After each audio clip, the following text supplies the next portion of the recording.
Écoutez, c'est avec beaucoup de joie. Beaucoup de joie. Je suis très content pour mon pays. Ce n'est pas encore une fois une victoire de la femme. C'est une victoire de l'Association nationale de la presse sportive du Sénégal. C'est une victoire du Sénégal parce que, comme vous le savez très bien, n'eût été les autorités sénégalaises, particulièrement le président de la République, l'organisation de ce gala-là, de ce congrès ici, n'allait pas être possible.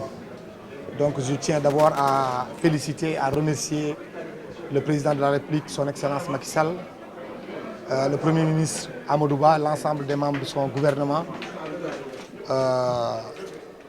et aussi particulièrement au chapeau au ministre des Sports, Yankhoba Diattara, sans occulter les fédérations sportives, la Fédération sénégalaise de football, le Comité national olympique, Abdoulaye Seydou Sow et l'ensemble de nos soutiens, CR7 et autres, qui n'ont ménagé aucun effort pour que le Sénégal puisse accueillir l'Afrique, ses ailes. Donc je mesure les attentes, je mesure aussi le challenge, je mesure l'espoir qui est fondé sur cette nouvelle équipe composée de jeunes, de moins jeunes, des anciens. Je compte aussi donner une place extrêmement importante, prépondérante même, j'allais dire, à la commission féminine. Parce que vous regardez aujourd'hui, j'ai toujours relevé ça. Quand les femmes vont aux élections, souvent contre les hommes, elles n'ont pas souvent la chance de gagner. Mais donc pour rectifier ce tir, il faut mettre en place une commission féminine. Vous avez tous vu la brillante sortie de Ndeye Tchouf, qui est une Sénégalaise. Vous avez vu comment est-ce qu'Evelyne Ouattara, qui est une Kenyane, a dirigé les travaux. Donc je pense qu'il faut mettre en place cette commission. Il faut mettre en place aussi une commission des aînés. On a parlé de Mamadou Koumé, on a parlé de Belaïdi. Beaucoup de nos anciens, de nos aînés sont encore là, qui continuent à nous accompagner. Je veux aussi parler du président sortant, Obi Mitchell. Pendant 9 ans, quand même, il a dirigé cette association-là. Et surtout mettre en place aussi une commission d'éthique qui va régenter pour que les gens puissent rester dans ce qui fonde la presse, c'est-à-dire la liberté, la responsabilité, tout en le faisant dans les règles d'éthique et de déontologie. Monsieur le Président, est-ce que vous pourriez revenir sur les projets que vous comptez mener? Bon, les projets, moi, je crois que je l'ai déjà envoyé à l'ensemble de la presse, mon programme. Comme je l'ai dit tout à l'heure, la première démarche, elle est participative et inclusive.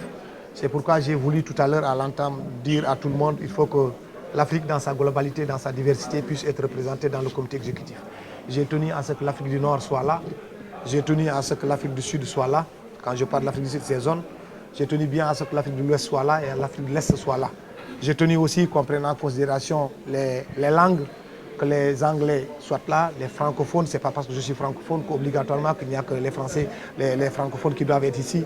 Il faut qu'il y ait des anglophones, il faut qu'il y ait des lusophones, il faut qu'il y ait des arabophones. C'est ça qui fera certainement notre force.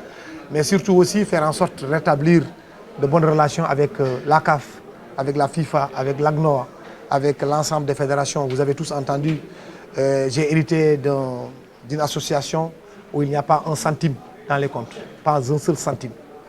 Donc il va falloir qu'on fasse des efforts, trouver des moyens, voies et moyens devant redonner le blason à cette association-là pour qu'on puisse concurrencer nos pairs de l'Amérique du Nord, de l'Amérique latine, les Européens, les Asiatiques. C'est un énorme challenge, c'est pourquoi j'ai besoin de tout le monde. Je n'ai pas aussi envie que le Sénégal me lâche. Si je suis là, c'est le Sénégal. Si je suis là, c'est...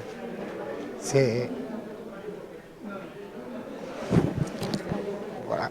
Donc, j'ai beaucoup d'amis. Bamba Kassé, ils sont là. Souvent, les gens, ils font trop de confusion. Ils ne parlent que d'Abdoulaye Cham. Mais en réalité, si les gens parlent de moi, c'est parce que j'ai une équipe très dynamique. Vous avez vu les femmes qui sont là. Ça fait 3 jours, certains ont laissé leur époux. Ils passent la nuit à la maison de la presse. Les garçons sont là, passent la nuit. Et la MPS a toujours adopté une démarche participative. Il y en a même certains qui ne sont même pas membres du comité exécutif qui continuent à nous accompagner. Vous voyez l'union des journalistes francophones, vous voyez les plus jeunes, les plus anciens. Donc tout le monde est là, c'est ça qui fait notre force. Et moi j'ai envie d'amener ça au niveau africain.